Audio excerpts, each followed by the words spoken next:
திருமலை படம் பண்ணும்போது தான் வந்து என்ன ஆயிடுச்சுன்னா, ராத்திரி 10 மணிக்கு மேல ஷூட்டிங். 12 night effect. பாலச்சந்தர் ஐயா வந்து எனக்கு ஃபோன் பண்ணாரு. அப்பா ஃபோன் பண்ணி, "நீ கொஞ்சம் கிளம்பி வா. விஜய்க்கு அம்மாவா நடிக்கணும்" அப்படின்னாரு. நானும் ஈவினிங் 5:00 ஃப்ளைட்ல தான் வந்து இறங்குனேன். வந்து இறங்கி நேரா ஸ்டூடியோக்கே போயிட்டேன். வீட்டுக்கு போயிட்டு போனா லேட் ஆயிடும் அப்படின்னு. போன உடனே, "அம்மா நைட்டு தான்மா ஷூட்டு. எதுக்குமா இப்போ வந்தீங்கன்னாங்க." மணி 7 மணி இருக்கும் நான் போகும்போது. நைட்டு 12 மணிக்கு தான்மா ஷூட். இப்போ உங்களுக்கு ஷார்ட் வராது அப்படின்னோடனே, சரிப்பா பரவாயில்ல நான் இங்கே இருக்க சொல்லி என் ஹஸ்பண்டை விட்டு சொல்லிட்டு அந்த அந்த பெஞ்சு மாதிரி போட்டிருந்தது. எனக்கு நல்ல தூக்கம். ஏர்லி மார்னிங் எழுந்திருப்பேன். அதனால நல்ல தூக்கம். அந்த இதுல பெஞ்சில் படுத்துடலான்னு சொல்லி சும்மா ஒரு துணியை போட்டுட்டு படுத்திருந்தேன். விஜய் சார் பார்த்துட்டே போனார் போல ரூம் போகும்போது. உடனே அவரோட காஸ்டியூமரை கூப்பிட்டு, "சாந்திமா வெளியே படுத்துருக்கேன், உள்ள போய் படுக்க சொல்லு" அப்படின்னா.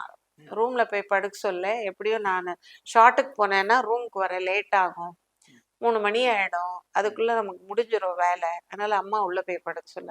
இல்லப்பா விஜய் சார் கொடுத்த விஜய் சார் கொடுத்த ரூம்ல என்ன போய் படுக்க சொன்னாங்க. நான் சொன்னேன், "இல்ல வேண்டாம் சொல்லுங்க தம்பி, பரவாயில்ல." தம்பி பாவம் ஒரு 10 நிமிஷம் ரிலாக்ஸ் ஆவார் ரூம்ல வந்து. எதுக்கு அந்நேரம் நான் டிஸ்டர்ப் பண்ண விரும்பல. அப்ப நான் இப்படியே ஒதுங்கி உட்காந்துக்கிறேன்னு சொல்லிட்டு ஒதுங்கி உட்காந்துட்டு இருந்தேன். அப்புறம் திட்டினாங்க. அவர் சொல்றாரு, "நீங்க கேட்க மாட்டேங்கிறீங்கம்மா" அப்படின்னா. "இல்லப்பா பரவாயில்ல இருக்கட்டும்" சொல்லி நான் விடிய விடிய அங்கேதான் உட்காந்துருந்தேன். அதுக்கப்புறம் அவரும் வரல. நான் போய் படுப்பேன்னு சொல்லிட்டு அவரும் வரல. அதுக்கப்புறம் 3 மணிக்கு நாங்க ஒன்னா ஷார்ட் நடிச்சு முடிச்சதுக்கு அப்புறம் தான் நான் அப்படியே கார்ல ஏறி வீட்டுக்கு வந்துட்டேன். அந்த மாதிரி நிறைய நல்ல குணங்கள் இருக்கு அந்த பிள்ளைகிட்ட. நிறைய நல்ல குணங்கள் இருக்கு. அவரு இப்ப கட்சின்னு ஆரம்பிச்சிருக்காரு. அவர் நல்லா வரட்டும்னு நான் ப்ரே பண்றேன். ஏன்னா நல்ல பிள்ளை.